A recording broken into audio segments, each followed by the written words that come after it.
পিয়াকে বিশেষভাবে ধন্যবাদ জানাই।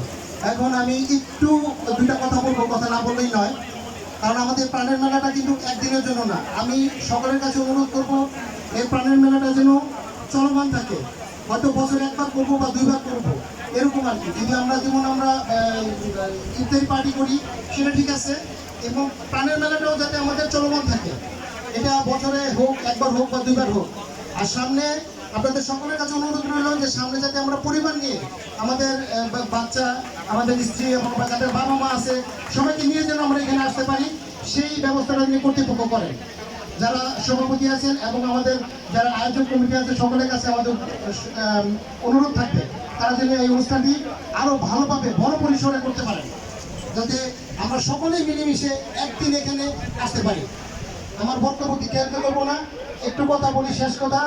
এই আমাদের এই অনুষ্ঠানের জন্য যারা অক্লান্ত পরিশ্রম করেছেন তাদের ধন্যবাদ জানাই। বিশেষ করে শাহ আলম খোকন, যার অক্লান্ত পরিশ্রম, কালকে রাত্রে পর্যন্ত তিনি অসুস্থ হয়ে আমাদের সাথে ছিলেন, এই মাঠে ছিলেন, আমিও ছিলাম। সে অসুস্থ হয়ে পড়ছে, তাকে বললাম যে আপনি চলেন বাসায় দিয়েছি, কয় না আমি শেষ করে তারপর যাবো। তো আসলে মানুষের জন্য ধন্যবাদ ওইখান থেকে আসে যে অসুস্থ হয়েও কাজ করে। তো তাই যাই হোক, আল্লাহ পাক তাকে সুস্থ করেছেন এবং তিনি আমাদের মাঝে এসেছেন। আমি আরো ধন্যবাদ জানাই ক্লাবের সভাপতি, বর্তমান সাধারণ সম্পাদক এবং যারা ভলান্টিয়ার আছেন সকলকে ধন্যবাদ জানিয়ে আমি আমার বক্তব্য শেষ করছি। আল্লাহ হাফেজ, আসসালামু আলাইকুম। ধন্যবাদ। আগে কইলো নাকি, আগে কইলো নাকি? ইদ্রিস ভাই, আমাদের সকালে নাস্তা আমরা উপভোগ করলাম। এই পুরো অ্যারেঞ্জমেন্টটা বক্সে ভরা, মিষ্টি কালেক্ট করা, বনরুটি, কলা, যা সব কিন্তু আমাদের ইদ্রিস ভাই করেছেন এবং তাকে ভিডিও করেছেন আমাদের আনিস ভাই, মিজান ভাইও ছিলেন।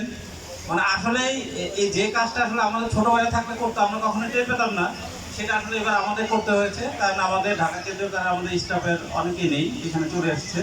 তো ইদ্রিস ভাইকে স্পেশাল ধন্যবাদ ফর ব্রেকফাস্ট।